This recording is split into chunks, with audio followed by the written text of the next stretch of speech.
गौरक्षण road येथील KITS केंद्रात robot करत आहेत श्री गणेशाची पूजा विधी व प्रसाद वितरण। रोबोटिक्स तंत्रज्ञान व प्रशिक्षणात महानगराचे नाव आंतरराष्ट्रीय स्तरावर नेण्याची महान कामगिरी करणाऱ्या रोबोटिक्स एक्सपर्ट काजल राजवैद्य यांच्या जुन्या इन्कम टॅक्स चौक गौरक्षण रोड परिसरातील KITS टेक्निकल लर्निंग केंद्रात श्री गणेशाची केंद्रात 7 सप्टेंबर रोजी सकाळी 11 वाजता स्थापना करण्यात आली असून या केंद्रातील रोबोट हे गणेशाची पूजा विधी पार पाडित असल्याचा अविस्मरणीय नजारा केंद्रात दिसून येत आहे। गणेशोत्सवाच्या पर्वावर श्री गणेशाची विधिवत केंद्रात स्थापना करण्यात येऊन केंद्रातील सर्व रोबोट श्री गणेशाची पूजा विधी मंत्रोपचार घंटा वाजवणे पुष्प अर्पण करणे व प्रसाद वितरणाचे काम करीत असून हे बघावयास आता या केंद्रात गणेश भक्तांची गर्दी उसळली आहे।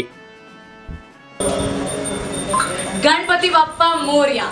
दरवर्षीप्रमाणे या वर्षी सुद्धा गणपती बाप्पाच्या आगमनाचा जो आनंद आहे तो सगळ्यांमध्ये पुरून उरतोय। किती उत्कर्ष, किती आनंद होतोय आपल्या सगळ्यांना। दरवर्षी KITS काही ना काहीतरी नवीन करत असतं, त्याचप्रमाणे या वर्षी KITS घेऊन आलेले आहे थीम हायटेक बाप्पाची।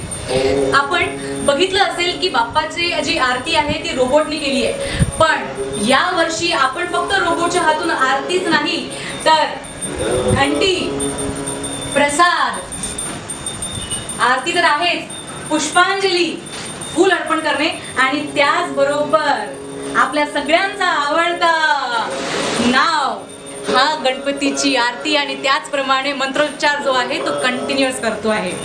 तर हे सगळे जे आहे ते आपण घेऊन आलो आहे। KITS टेक्नॉलॉजीमध्ये पुढे आहेच, पण आम्ही अध्यात्माची साथ सुद्धा सोडत नाही। तर अशा या हायटेक बाप्पाचे दर्शन घेण्यासाठी आपण KITS मध्ये मुक्ता प्लाझा अकोला या इथे नक्की या। गणपती बाप्पा मोरया।